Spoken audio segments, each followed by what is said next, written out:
Affordable townhouse na complete finish at solar powered. Yan ang Casa Suerte natin. Ito yung townhouse natin dito sa 13 Martires, Barangay San Agustin. Samahan niyo ako hanggang dulo ng video na to at itutour ko kayo sa napakagandang townhouse na to na may lot area na 50 square meter for the inner unit at may floor area na 50.80 square meter. So ano pa hinihintay natin? Let's unlock your dream home.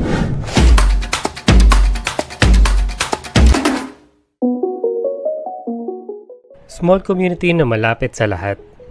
Located at Barangay San Agustin, 13 Martires, Cavite. Nearby schools, hospital, places of worship, commercial establishment like SM 13 at Walter Mart 13 Martires. Malapit din ito sa bagong leisure destination na Arden Botanical Garden. At sa bagong ginagawang Kapitolyo ng Cavite. Kaya isa ang Casa Suerte sa magandang property of choice dito sa 13 Martires, Cavite.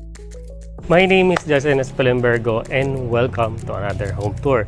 So today, nandito nga tayo sa Barangay San Agustin, 13 Martires, Cavite. So napakaganda po ng location na to dito sa 13 Martires. Napakalapit na lang nito sa SM 13 at sa pamilihang bayan ng 13 Martires. So bago natin start ang tour natin dito sa Casa Suerte, kung bago ka sa akin channel, please like, share this video, and subscribe to my channel. We're also on other social media like Facebook, Instagram, at TikTok.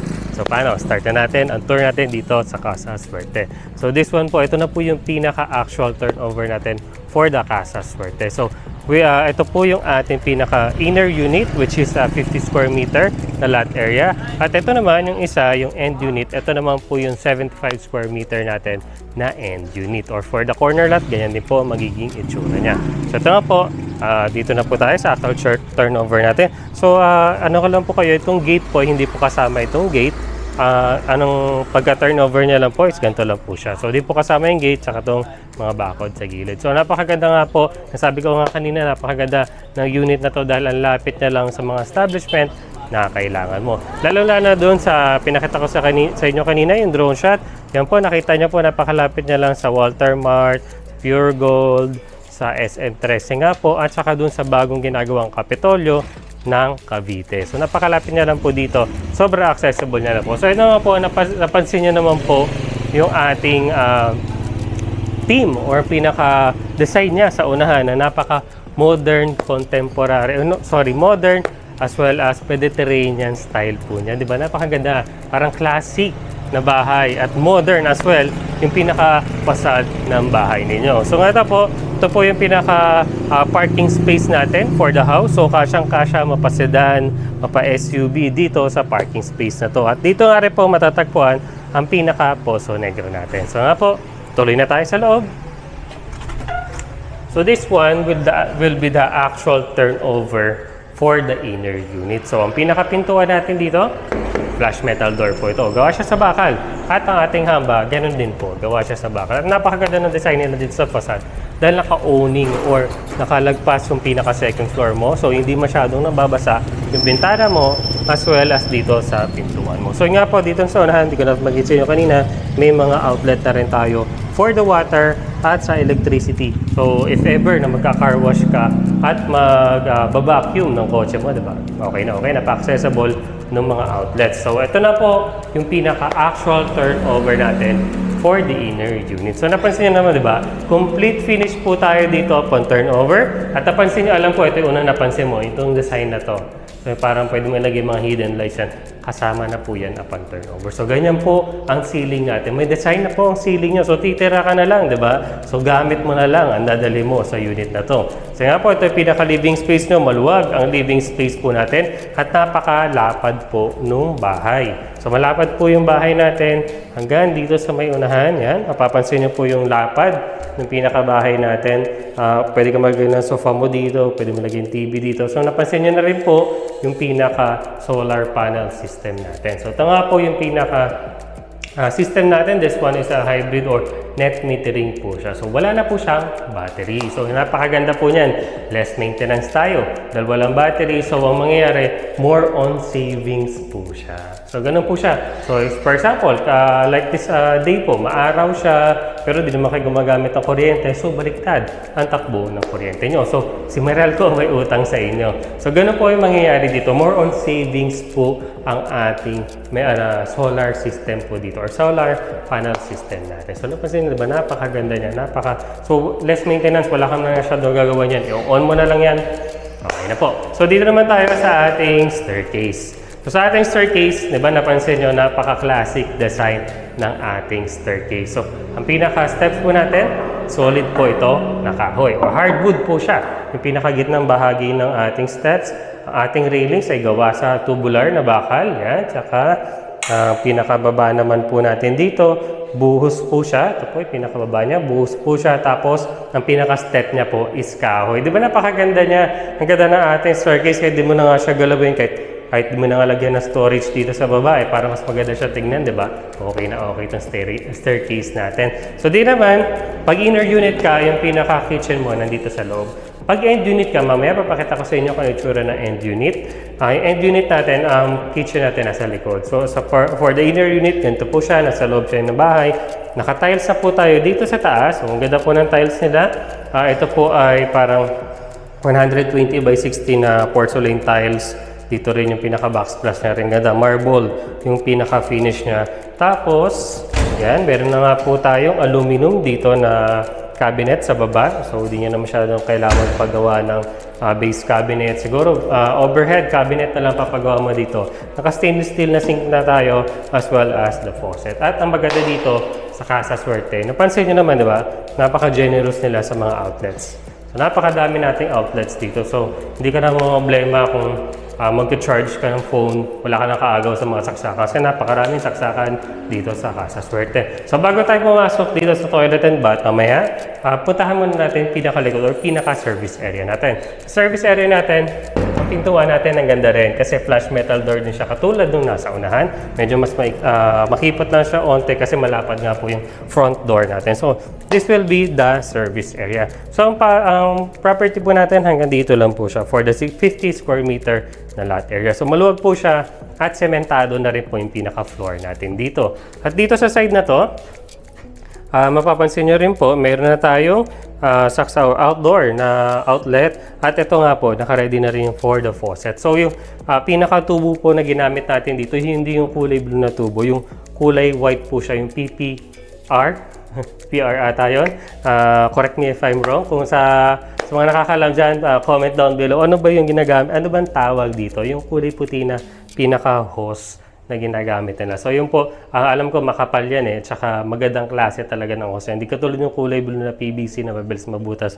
This one po, napaka-quality. So yun na po, pansin nyo naman dito sa side na to, may awning tayo dito sa ating bintana. At ang gaganda ng mga bintana natin dito. Sa likod na bahagi, ang bintana nila is awning type. Yan. Tapos dito sa taas ng comfort room or ng ating CR, mapapansin nyo, buhos po siya. So yan, buhos po yung pinaka second floor natin dito sa taas nung pinaka CR natin. So possible or pwede nyo gawin, syempre pa-close nyo pa yan, pabuhos nyo yung taas na itong service area na to para ma-maximize yung space sa taas. So mamaya papakita ko sa inyo, dudungan natin yung camera dyan para makita nyo. So balik na tayo sa loob, pakita ko naman yung ating toilet and bath. So dito sa ating toilet and bath, complete finish na rin po tayo upon turnover. So napansin nyo, diba, napakaganda ng toilet and bath natin.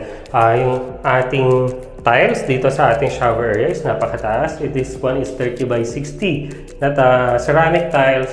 Tapos syempre, ang ganda ng mga ating accessories. At may bidet pa tayo. So bihira, may mga bidet na binibenta namin project. So ang atin naman accessories, yung toilet with water closet. Napansin nyo na ba, napakaganda ng toilet with water closet natin. As well as the lavatory natin. May post pa siya sa baba. So diba, napaka-social. Tignan. So lagyan mo na ng salamin dito. Perfect na tong ating toilet and bath. At maluwag ang shower space niya. Yan. At ang pintuan natin dito ay gawa siya sa PVC or sa plastic. So, kaya naman tayo sa taas, pakita ko sa inyo yung 2 bedrooms natin. So, going here dito sa ating staircase, napansin nyo yung staircase natin, malapad po siya. So, ample yung space kung nag-akit baba tayo.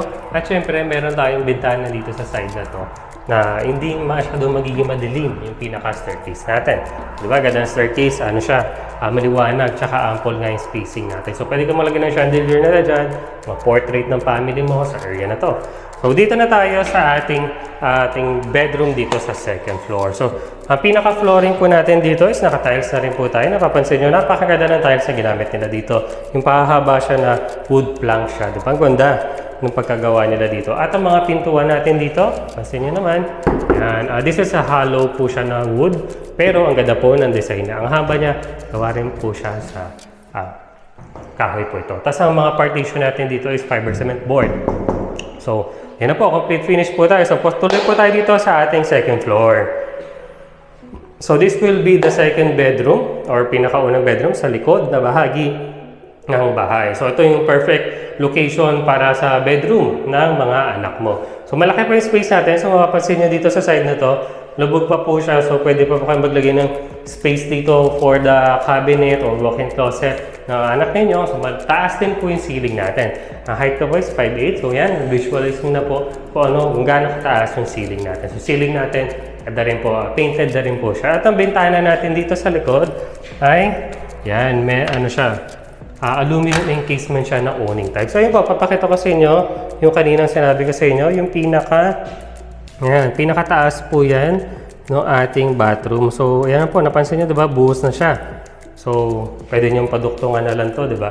Yung pinaka-service area nyo, duktungan nyo na lang another. So, pwede pa another room. Kung gusto mong 3 bedrooms, pwede yan. O pwede nyo palagyan pa yan ng another toilet and bath sa taas ng toilet and bath. Para, syempre, meron ka ng toilet and bath dito sa second floor. So, tuloy na tayo dito sa ating pinaka-master bedroom. So, napansin nyo naman, yung master bedroom natin, maluwag. So, ang luwag po ng master bedroom natin.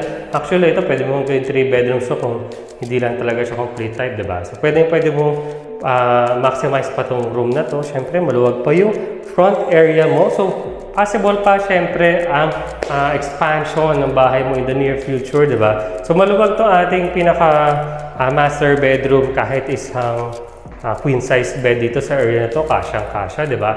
Tapos, ang mga bintana natin dito is aluminum encasement po siya na awning type.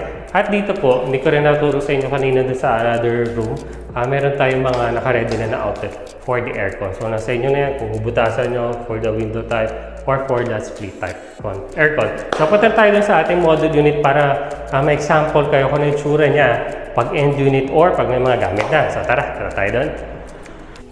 So, this is the end unit po dito sa ating Casa Suerte. So, this one is a 75 square meter na lot area. So, napansin nyo naman po 75 square meter mula doon sa pader na yon hanggang dito sa kabilang pader. So, kahit dalawang kotse ang park mo dito, kasyang-kasya yan. So, unahin ko munang ikutin yung buong property.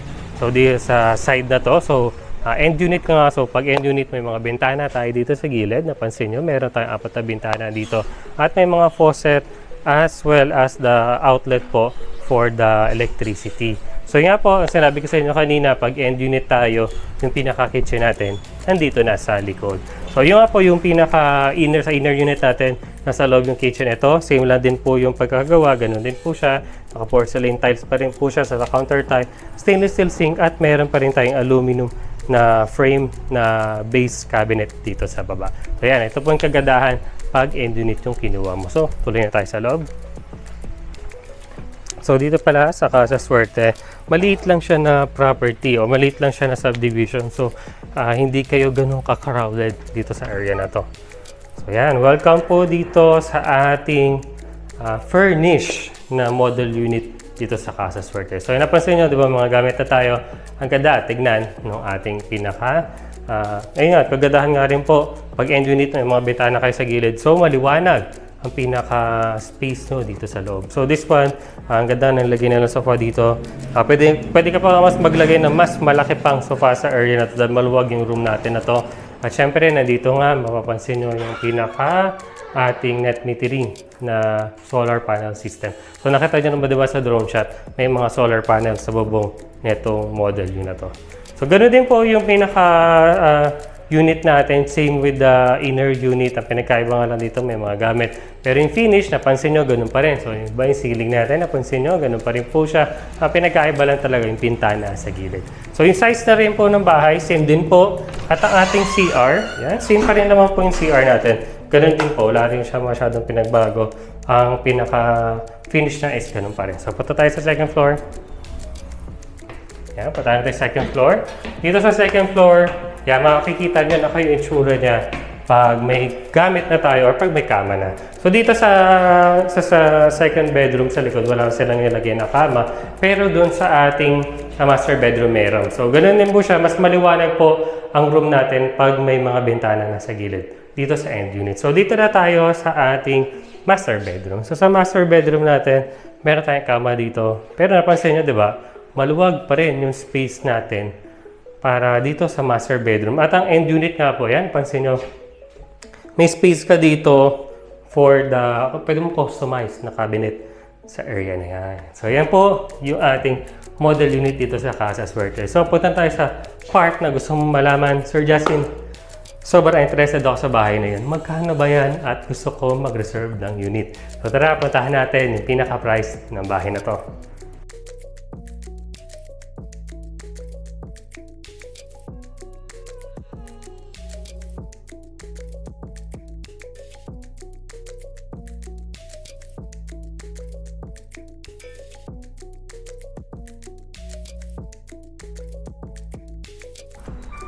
Yan, I hope nagustuhan mo yung house tour natin dito sa Casa Suerte. So, nakita nyo na yung price niya.